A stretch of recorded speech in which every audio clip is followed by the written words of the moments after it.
The 20th of October 2011 will mark the date in history that Libya was finally rid of Qadhafi. People have said celebrations will go on for weeks, and the date may possibly be celebrated every year.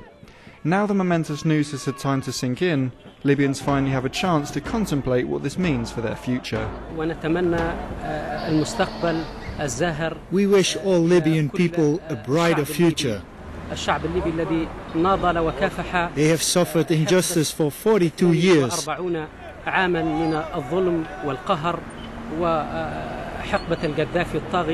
Qadhafi sat on our chest and suffocated us for more than 4 decades.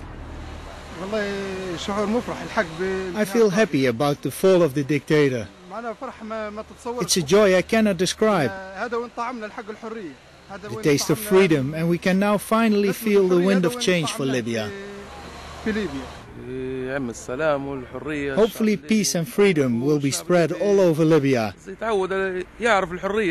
want the Libyan people to know what freedom is and get used to it.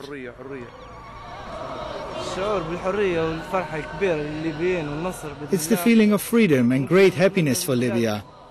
We hope for the best conditions for a new beginning. NATO has announced that they will wind down their operations for Libya by the end of the month, since the threat to civilians has been significantly reduced. None of this would have been possible if it wasn't for the support of the air campaign provided by NATO, which protected civilians from attack by Qadhafi forces. We thank all the countries that helped and supported us. Without their support, Qadhafi would have wiped us out and killed all the Libyan people. Libyans won't forget their help, because without NATO we wouldn't have achieved this. Qadhafi was fortified behind his compounds. When we entered Bab al-Azizia and saw the fortress he had made, it would have taken 5,000 years for the Libyans to get through. Thank God, and thank NATO for helping Libyans to snatch their freedom from the dictator. There is clearly much gratitude for the role that NATO has played in the conflict, but also a pride that it was the Libyans themselves who decided their fate and ultimately took control of their country. The feeling on the streets is that NATO's job is done, but that Libya will need the help of the international community to rebuild for the future.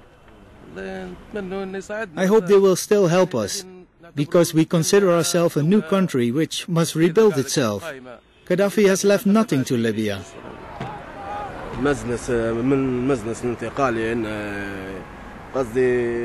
I wish that the NTC talks to NATO about rebuilding and reconstruction.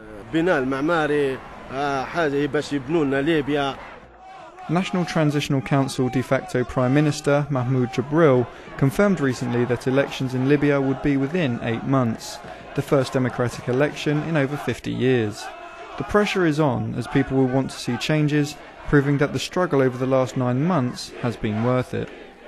The NTC will be facing so many obstacles because Qadhafi has left them with so many problems. The first thing, hopefully God will unite all Libyans. Let us forget about the past and turn the page on Qadhafi. Let's build a new Libya, one which is based on democracy and freedom, and live as other people live. This is the NATO channel reporting from Tripoli.